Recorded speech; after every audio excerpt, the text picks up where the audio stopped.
Hello everyone, मेरा नाम है राजेश कुमार और आज हम शुरू करने जा रहे हैं क्लास 12 के अकाउंटेंसी में चैप्टर है हमारा चैप्टर 1, जिसमें हम पढ़ेंगे फंडामेंटल ऑफ पार्टनरशिप। जी हाँ, हम फंडामेंटल ऑफ पार्टनरशिप की शुरुआत करें, थोड़ा सा हम ओवरव्यू ले लेते हैं कि हमने आज तक क्या सीख रखा है। देखिए, अगर हम क्लास 11 की बात करें तो क्लास 11 में हमने सोल ट्रेडिंग बिजनेस यानी एकल व्यापार, यानी जब एक इंडिविजुअल अपने बिजनेस को एस्टैब्लिश करता है तो एक इंडिविजुअल यानी सोल ट्रेडिंग बिजनेस जो है वो अपना प्रॉफिट लॉस कैसे निकालता है, हम अभी तक इस बात की जानकारी ले चुके। उस प्रॉफिट को पार्टनर के बीच कैसे डिस्ट्रीब्यूट करते हैं ये हमने देख चुका। सोल ट्रेडिंग का बैलेंस शीट कैसे तैयार करते हैं, यानी ईच एंड एवरीथिंग अगर हम देखें तो हम सोल ट्रेडिंग बिजनेस के बारे में हम अभी तक पढ़ चुके हैं। और अब हम आ चुके हैं अपने क्लास 12 की तरफ, और अब हमारा प्रमोशन हो गया है 11 से 12 में, और जब हम 12 में आ गए हैं तो हमारे सब्जेक्ट ने भी हमारा प्रमोशन कर दिया और अब हम पढ़ने वाले हैं पार्टनरशिप। देखो, जैसे ही हम पार्टनरशिप की बात करें तो क्लास 12 के लिए ये बहुत ही इंपॉर्टेंट चैप्टर होने वाला है, क्योंकि कुल मिलाकर के 30 to 35 मार्क्स जो है वो डिफरेंट बोर्ड्स में जो है ऑल ओवर इंडिया ओवरऑल आप देखेंगे तो ये पार्टनरशिप आपको देखने के लिए मिलेगा ही मिलेगा। अगर हम पार्टनरशिप की शुरुआत करें उससे पहले हम लोगों को समझना है कि आखिर पार्टनरशिप होता क्या है, पार्टनरशिप किसे कहते हो।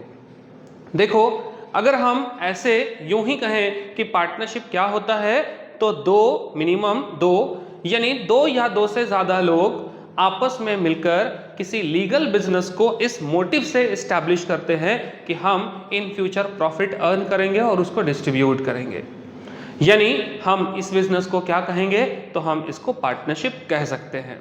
तो ये तो हुआ हमारे और आपकी भाषा में डेफिनेशन, लेकिन एक्चुअल में पार्टनरशिप का डेफिनेशन कहाँ लिखा है और कैसे लिखा है, हम इस पर एक विशेष चर्चा कर लेते हैं कि पार्टनरशिप का डेफिनेशन कैसा है। जैसा कि आपको दिख रहा होगा, है ना, एक से ज्यादा लोग आपस में मिलकर, है ना, किसी भी चीज को लेकर के एक डीड तैयार कर लिया, हम उसको बोल सकते हैं पार्टनरशिप। चलिए, पार्टनरशिप है क्या? अगर हम बात करें डेफिनेशन की पार्टनरशिप क्या है, तो partnership is the relation between persons who have agreed to share the profit of a business carried on by all or any of them acting for all. आप इस पूरे डेफिनेशन को आप क्या करो कि दो अलग अलग ग्रुप पे बांट लो। देखो, ये जो डेफिनेशन आप देख रहे हो वो section 4 of Indian partnership act 1932 में ये जो डेफिनेशन है वो डिफाइन किया गया। यानी हम और आप पार्टनरशिप क्या है तो हम अपने अपने शब्दों को अलग अलग तरीके से, है ना, प्रेजेंट करेंगे, लेकिन section 4 of Indian partnership act 1932, जब भी हम पार्टनरशिप की बात करेंगे तो पार्टनरशिप एक्ट याद रखना है कि पार्टनरशिप एक्ट कौन सा होता है, पार्टनरशिप एक्ट 1932। कंपनी की बात करोगे तो उसके लिए अलग से रूल एप्लीकेबल है, बैंकिंग की बात करोगे उसके लिए अलग से रूल एप्लीकेबल है, कॉन्ट्रैक्ट से रिलेटेड बात करोगे वैसे ही है ना, क्रिमिनल ऑफेंस के लिए आईपीसी है। तो हम फिलहाल जब तक पार्टनरशिप की बात करेंगे तो पार्टनरशिप में एक्ट एप्लीकेबल होता है पार्टनरशिप एक्ट 1932, इस बात को ध्यान रखोगे। पार्टनरशिप एक्ट 1932 सेक्शन नंबर 4 यह कहता है आपसे कि पार्टनरशिप क्या है, तो दो या दो से ज्यादा लोगों के बीच का एक संबंध है, एक रिलेशन है। अब भाई, इस रिलेशन में होता क्या है? अब इस रिलेशन में कहा गया कि होता कुछ यूं है कि सारे पार्टनर मिलकर ये अग्री होते हैं कि जो भी प्रॉफिट होगा बिजनेस में उस प्रॉफिट को हम आपस में क्या करेंगे, अर्न करेंगे और डिस्ट्रीब्यूट करेंगे। यानी आप कह सकते हो कि दो या दो से ज्यादा लोग आपस में मिलकर प्रॉफिट अर्न करने की मोटिव से कोई बिजनेस एस्टैब्लिश करते हैं तो वो पार्टनरशिप है। लेकिन इसमें ना एक कंडीशंस दिया हुआ है, carried on by all or any of them acting for all, यानी चाहे पार्टनर सारे लोग एक्टिव हों, यानी पैसा सबने मिलकर लगाया, मैनेजमेंट भी सारे लोग करते हैं तो प्रॉफिट का डिस्ट्रीब्यूशन सब लोगों के बीच में होगा, या ऐसा हो सकता है कि पार्टनर पैसा इन्वेस्ट तो किसी और ने किया, मैनेजमेंट कोई और कर रहा है, लेकिन प्रॉफिट और लॉस का डिस्ट्रीब्यूशन किसके बीच में होगा, तब भी इस सिचुएशन में सबके बीच में होगा, क्योंकि पार्टनर सब लोग हैं, कैपिटल सबने इंट्रोड्यूस किया। सपोज करो कि ए, बी और सी पार्टनर हैं। A B C active partner है तो प्रॉफिट लॉस किसके बीच बटेगा, तब भी सभी लोगों के बीच बटेगा। इट मे बी सी जो है वो स्लीपिंग पार्टनर है, इसने पार्टनरशिप फॉर्म में पैसा तो लगाया लेकिन कोई मैनेजमेंट में ये इन्वॉल्व नहीं है, तो क्या इसे प्रॉफिट में हिस्सा नहीं मिलेगा, क्या मिलेगा, तब भी मिलेगा। इसलिए यहां पे आप देखोगे लिखा है कैरीड ऑन बाई ऑल, यानी इस बिजनेस को कैरी किया गया है किसके थ्रू, तो सबने मिलकर किया हो, या फिर लिखा है any of them acting for all, यानी इस बिजनेस को इन सब के बदले में कौन करे, कोई अगर एक भी करने को तैयार है तो उस केस में वो पार्टनरशिप माना जाएगा। क्लियर हो गया। तो ये हो गया जी हमारा पार्टनरशिप का डेफिनेशन कि पार्टनरशिप क्या होता है।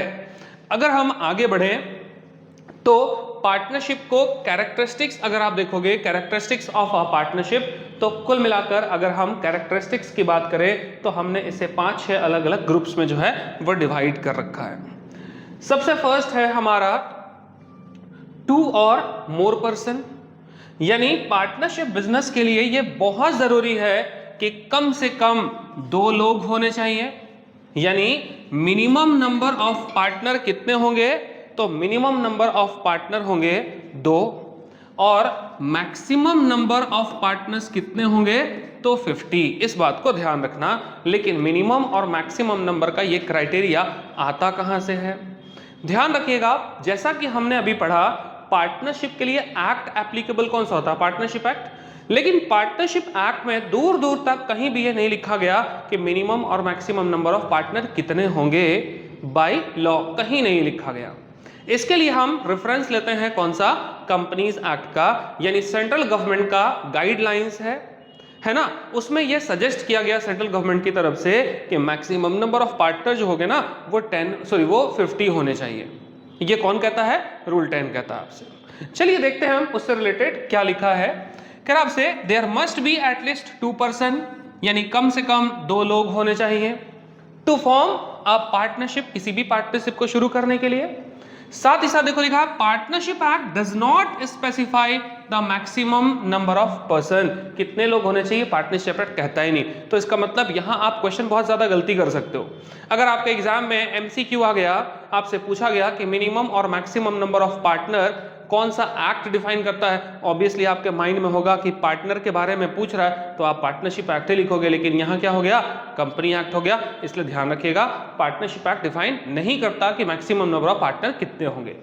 तो कहां लिखा गया, कहता but the central government has prescribe the maximum number of partner can be 50 wide rule 10 of the Companies Act 2013 miscellaneous rule 2014, यानी यहां ये कहा गया कि मैक्सिमम नंबर ऑफ पार्टनर्स जो है 50 होने चाहिए, लेकिन शर्तों के साथ, है ना, शर्तों के साथ इसको 100 किया जा सकता है। लेकिन as per the syllabus of class 12 आपको सिर्फ याद रखना है कि आपको कंडीशंस अप्लाई नहीं करना है ना। तो कंडीशन में आप कितना लिखोगे, maximum number of partner is 50। Clear है। चलिए आते हैं हमारे दूसरे पॉइंट के ऊपर। हमारा दूसरा पॉइंट कहता है जी अग्रीमेंट। अग्रीमेंट क्या होता है, देखो अग्रीमेंट क्या है, अग्रीमेंट मैंने आपको ऑफर किया और आपने उस ऑफर को क्या किया, एक्सेप्ट कर लिया, यानी एक का ऑफर और दूसरे का एक्सेप्टेंस इज इक्वल टू, हम इसे प्रॉमिस कहते हैं, और इस प्रॉमिस में अगर कंसिडरेशन छुपा है तो हम इसे अग्रीमेंट कहते हैं।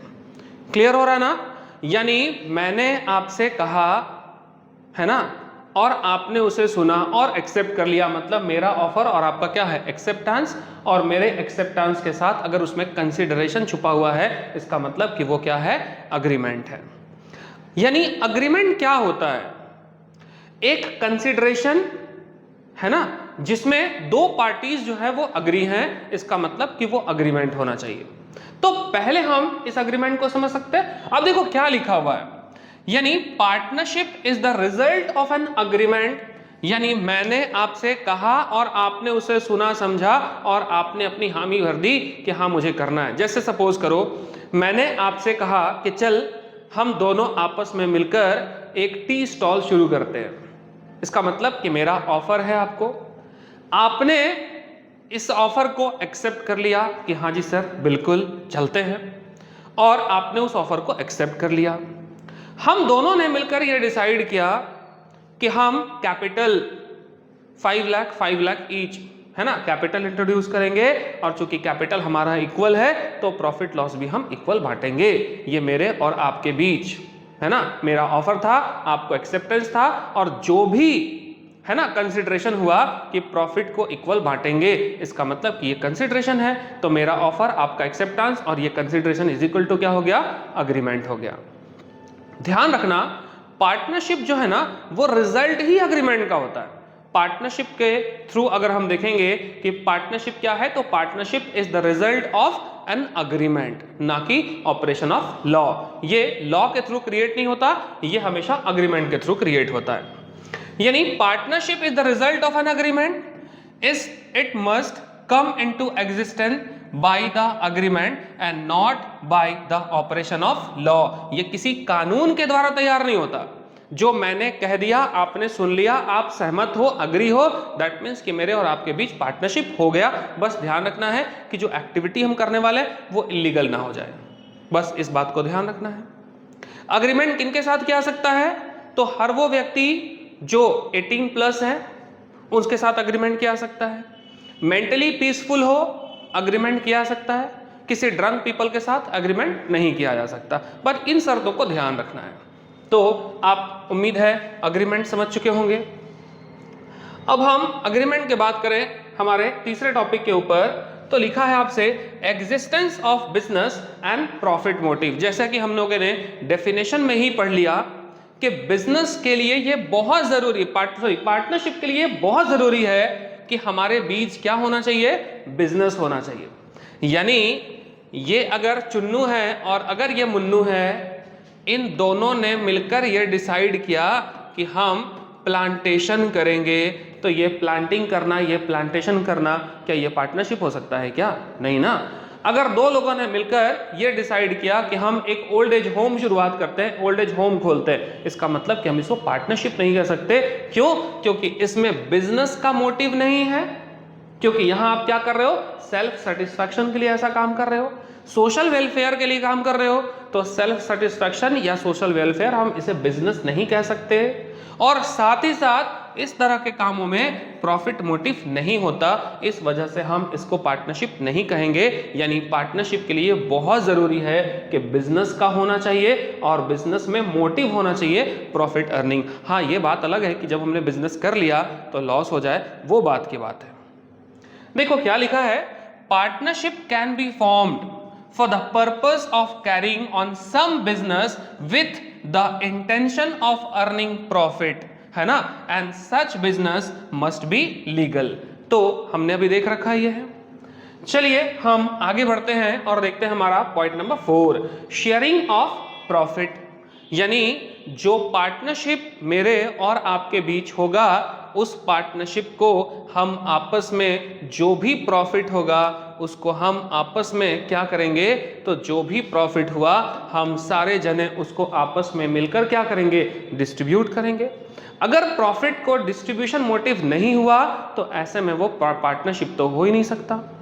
तो आगे हम चलते हैं नेक्स्ट हमारे 5th पॉइंट में, business carried on by all or any of them acting for all.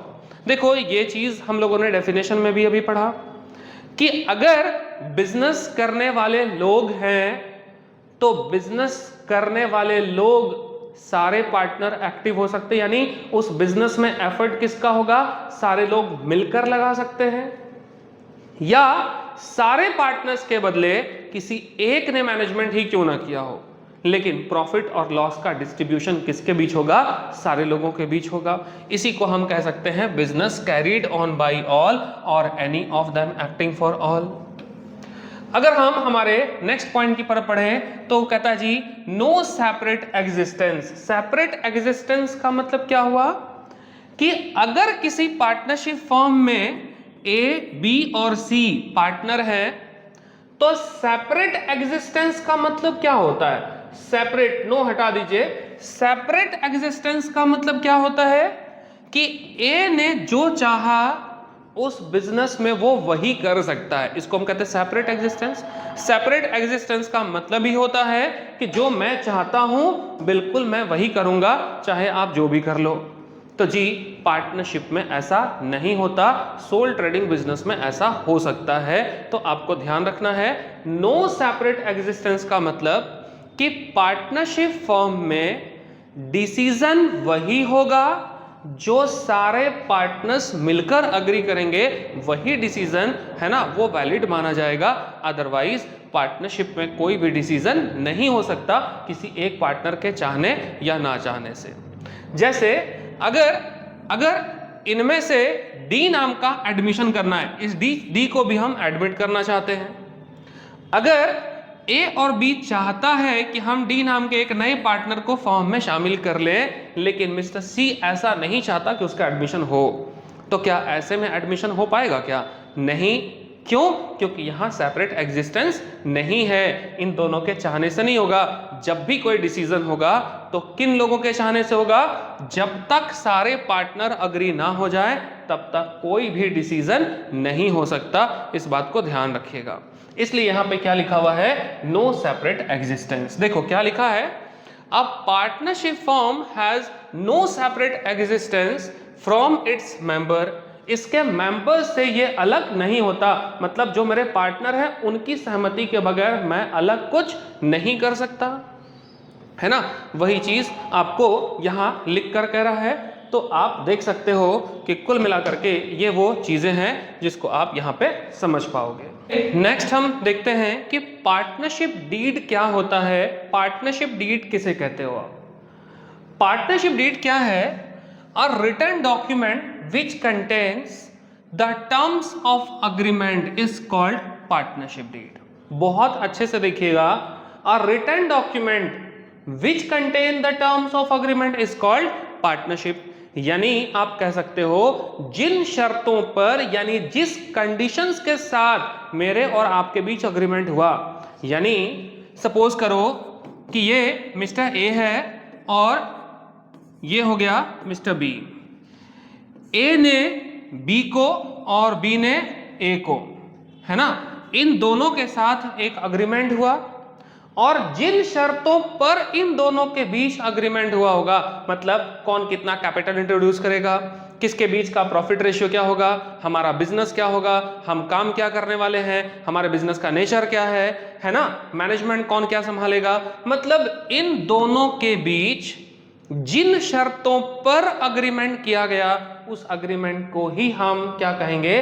Partnership deed कहते हैं। खैर आपसे it is also called the article of partnership, यानी इसी पार्टनरशिप डीड को हम, ये जो पार्टनरशिप डीड आप देख रहे हो, इसी पार्टनरशिप डीड को हम क्या कह सकते हैं? आर्टिकल ऑफ पार्टनरशिप भी कहा जा सकता है। चलिए देखते हैं हमारा नेक्स्ट टॉपिक।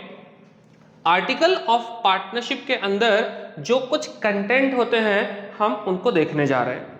कंटेंट का मतलब हुआ कि आखिर मेरे और आपके बीच जिन शर्तों पर अग्रीमेंट हुआ हम उसे डीड कहते हैं। तो आखिर मेरे और आपके बीच शर्त कौन कौन सा रखा गया, मेरे और आपके बीच बात क्या हुई, यानी आप कह सकते हो कि मैं और आप अगर सहमत हैं, अग्री हैं, तो आखिर मेरा अग्रीमेंट मेरे और आपके बीच किस कंडीशंस पर हुआ, हम उन कंडीशंस को पढ़ रहे हैं। कंडीशंस हमारा हुआ, कंडीशन ये होगा, तो फर्स्ट कंडीशन है जी कि the name and address of the firm, कि हमारा फर्म का एड्रेस क्या होगा और फर्म का नाम क्या होगा भविष्य में। Name and address of the partner, और उसमें जो पार्टनर्स होंगे उसका पर्सनल एड्रेस क्या होगा। The type and nature of business of the proposed to do, यानी बिजनेस का नेचर क्या है, मतलब किस टाइप का बिजनेस करना चाहते हो आप, और उसके साथ साथ हमारे बिजनेस का फ्यूचर क्या होगा। इसके बाद कहता है amount of capital to be contributed by each partner, हर एक पार्टनर कितना कैपिटल कंट्रीब्यूट कर रहा है वो लिखा जाएगा। क्या उसके कैपिटल पर उसे कोई इंटरेस्ट मिलना है या नहीं, यानी मिस्टर ए और बी ने अगर 1-1 लाख रुपए इंट्रोड्यूस किया तो क्या इसके 1-1 लाख रुपीस पर क्या इसे प्रॉफिट के साथ साथ कोई इंटरेस्ट भी मिलेगा क्या?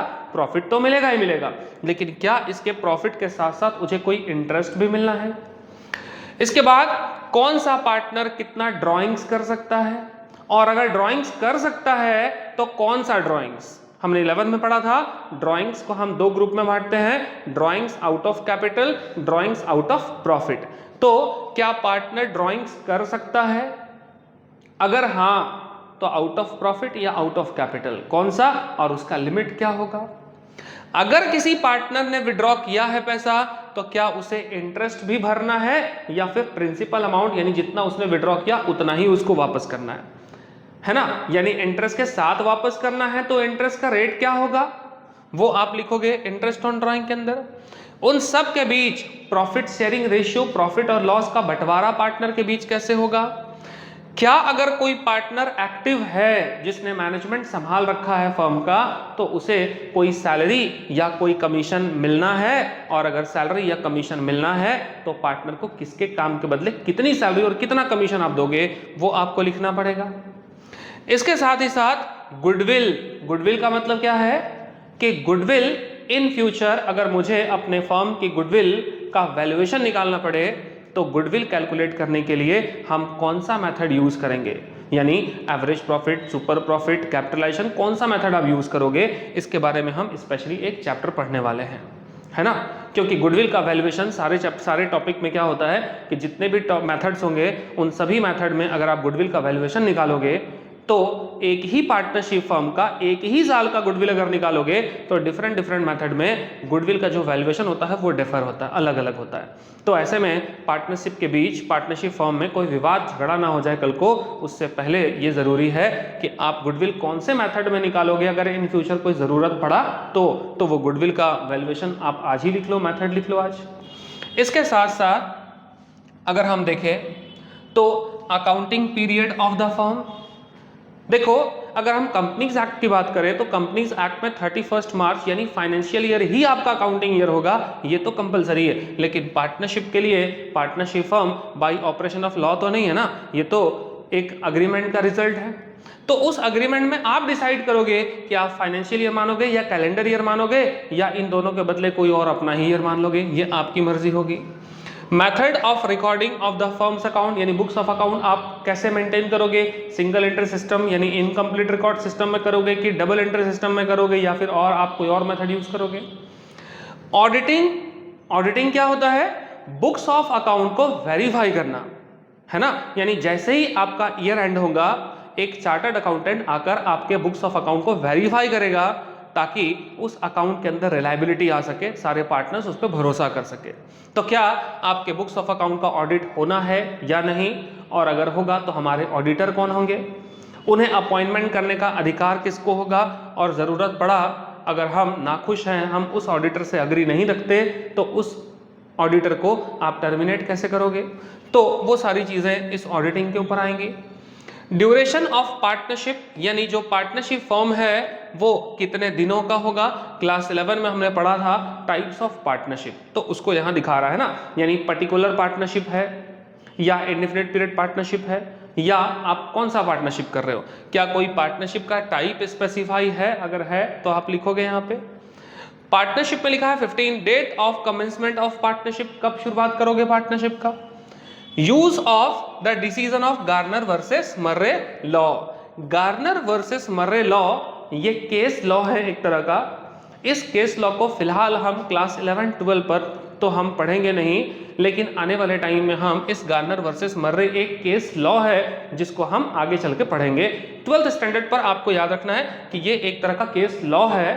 तो क्या ये जो केस लॉ है इसमें जो डिसीजंस आया था, क्या हमारे पार्टनरशिप के ऊपर ये केस लॉ एप्लीकेबल होगा या फिर हम इंडियन पार्टनरशिप एक्ट 1932 को फॉलो करेंगे, तो वो हमें यहाँ देखना है। हमारे फर्म का बैंक अकाउंट कौन से बैंक में होगा, उसका अकाउंट कौन सा हो, अकाउंट कौन सा नंबर है। Rules to be followed in case of admission of a partner, यदि ए और बी पार्टनर है, इसने अगर सी को एडमिट कर लिया तो किन शर्तों के आधार पर इसका एडमिशन होगा, ये देखना है। इसके बाद कहा गया rules be followed while setting the accounts on retirement, admission के साथ साथ अगर कोई पार्टनरशिप फर्म को छोड़कर जाना चाहता है तो किन शर्तों के साथ वो रिटायर हो सकता है, यानी क्या इसे नोटिस देना होगा या नहीं, नोटिस देना होगा तो कितने महीने पहले का नोटिस पीरियड होगा वो, तो इन सभी चीज़ों को देखना है। इसके बाद लिखा है सेटलमेंट एंड डिस्प्यूट, यदि पार्टनर्स के बीच अगर किसी प्रकार का कोई विवाद या कोई झगड़ा हो जाए तो उस विवाद या उस झगड़ों को कैसे निपटाया जाएगा, हम इन सभी चीज़ों को कहीं ना कहीं हम इस पार्टनरशिप डीड के ऊपर जो है लिख लेते हैं। यानी पार्टनरशिप डीड का ये जो कंटेंट है इसमें आप क्या पढ़ रहे हो, तो ये क्या है, यानी मेरा और आपका, आखिर मैंने और आपने जब पार्टनरशिप कर लिया तो वो पार्टनरशिप किन्हीं ना किसी शर्तों पर टिका हुआ है, और वो शर्त क्या है, तो हम कह सकते हैं कि यही वो 20 शर्त है जिन शर्तों के आधार पर मेरा और आपका क्या हुआ, पार्टनरशिप हुआ। तो उम्मीद करता हूं कि ये आर्टिकल ऑफ पार्टनरशिप आप समझ चुके होंगे। अब देखिए नेक्स्ट टॉपिक हमारा है कि rules applicable in absence of partnership deed. देखो होता क्या है, कभी कभी ये होता है कि एक्स और वाई बचपन के बहुत पुराने दोस्त हैं और इन दोनों को एक दूसरे के ऊपर काफी भरोसा है और इन्होंने भरोसे में आकर बिजनेस तो सेटअप कर लिया है ना, लेकिन पार्टनरशिप डीड जो है वो कभी तैयार ही नहीं किया। तो सवाल ये उठता है कि क्या पार्टनरशिप के अब्सेंस में क्या पार्टनरशिप होता है, क्या डीड बनाना कंपलसरी है? नहीं। अगर पार्टनरशिप डीड नहीं भी हुआ तो पार्टनरशिप बन सकता है। पार्टनरशिप डीड ओरल हो सकता है, रिटन हो सकता है, नहीं भी हो सकता है ना। जैसे हस्बैंड वाइफ के बीच एक पार्टनरशिप हुआ, जरूरी नहीं है कि हम यहां डीड तैयार करें। भाई बहन आपस में मिलकर पार्टनरशिप शुरू कर लिए तो ऐसे में जरूरी नहीं कि डीड तैयार हो। तो कभी कभी पार्टनर्स के बीच डीड के अब्सेंस के बगैर ही डीड तैयार हुआ ही नहीं और पार्टनरशिप हमने शुरू कर लिया, तो ऐसे में अगर कोई डिस्प्यूट हो जाए, कोई विवाद हो जाए, तो इस स्थिति में कोर्ट और जजमेंट क्या होगा, पार्टनरशिप एक्ट में कहीं ना कहीं कुछ ना कुछ प्रोविजंस किए गए हैं। आइए हम उन सभी प्रोविजंस को देखने की कोशिश करते हैं। प्रोविजन नंबर 1 है आपका प्रॉफिट शेयरिंग रेशियो, यानी प्रॉफिट और लॉस का बंटवारा कैसे किया जाएगा। देखो सिंपल सी बात है, 4 लोग हैं, आप देख रहे होंगे कि इसमें प्रॉफिट का बंटवारा कैसे किया गया, तो आप देख रहे होंगे प्रॉफिट का बंटवारा सारे लोगों के बीच बराबर बराबर किया गया। यानी इस बात को ये पता चलता है कि profit and loss are to be shared equally, है ना। प्रॉफिट और लॉस सभी पार्टनर के बीच इक्वल डिस्ट्रीब्यूट किया जाएगा। इट मे बी कि उनका कैपिटल चाहे कंट्रीब्यूशन इक्वल हो या अनइक्वल, यानी पार्टनरशिप में कैपिटल ज्यादा हो या कम उससे कोई फर्क नहीं पड़ता। प्रॉफिट लॉस का डिस्ट्रीब्यूशन पार्टनर के बीच कैसे होगा, तो इक्वल होगा। इसमें लॉस किसको होगा, तो जिस पार्टनर ने कैपिटल ज्यादा इंट्रोड्यूस किया उसे लॉस हो जाएगा, जिसने कम कैपिटल इंट्रोड्यूस किया उसे बेनिफिट मिल जाएगा। तो अगर आपको प्रॉफिट लॉस का इतना ही चिंता था तो आपको पहले ही पार्टनरशिप डीड जो है वो तैयार कर लेना था, लेकिन अगर आप नहीं करोगे तो किसी को फायदा किसी को नुकसान तो होगा ही होगा। चलिए अगर हम हमारे नेक्स्ट टॉपिक नंबर 2 की बात करें तो नेक्स्ट टॉपिक नंबर 2 आपसे कहता है interest on capital.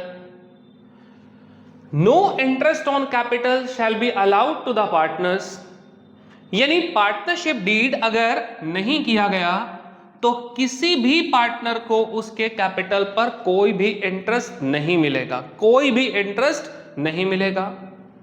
It may be, अगर पार्टनरशिप डीड में ये प्रोविजन किया है, यानी अब हमने डीड किया है सपोज करो, है ना, if there is a provision for interest on capital, अगर हमने डीड में ये प्रोविजन किया है कि 10, 12, 18, 15 जो भी होगा हम इंटरेस्ट आपको देंगे, तो ध्यान रखिएगा interest on capital in the partnership deed it will be allowed only when there is a profit, यानी पार्टनरशिप डीड में अगर ये प्रोविजन नहीं है कि कैपिटल पर इंटरेस्ट देना है या नहीं, तो इस केस में याद रखिएगा कैपिटल पर इंटरेस्ट किसी भी पार्टनर को नहीं मिलेगा।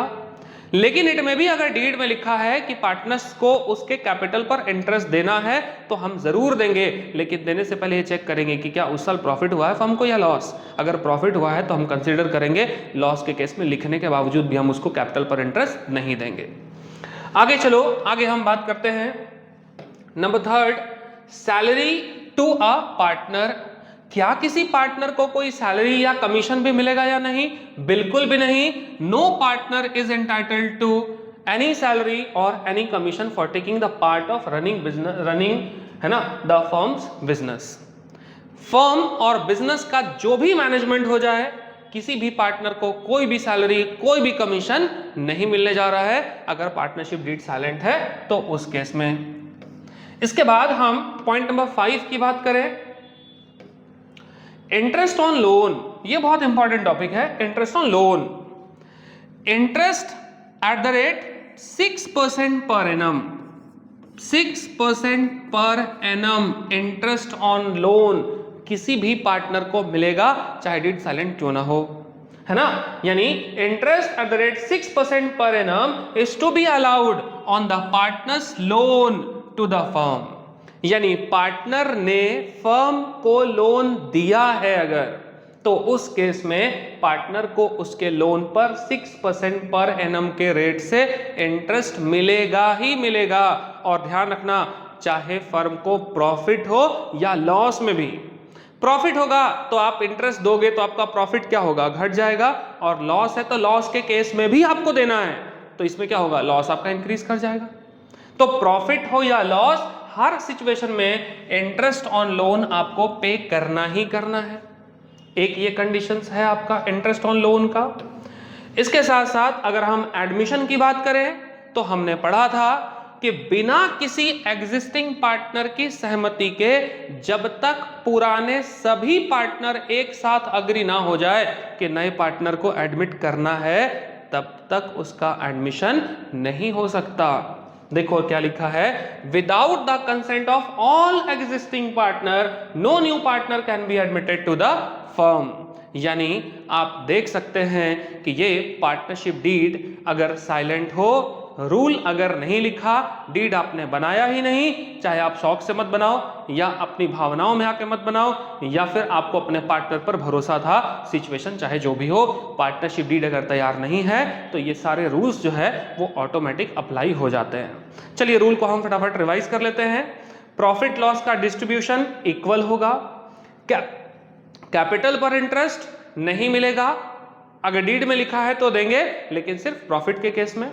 लोन पर इंटरेस्ट मिलेगा 6%, चाहे प्रॉफिट हो चाहे लॉस, कोई भी सैलरी या कोई भी कमीशन नहीं दिया जाएगा। नए पार्टनर का एडमिशन तब होगा जब तक सारे पुराने पार्टनर जो है वो सहमत अग्री हो जाए। तो कुल मिलाकर आप देख सकते हैं कि ये पार्टनरशिप का जो फंडामेंटल है उसमें हमने ये थ्योरीज को जो है आज के क्लास में कवर किया है।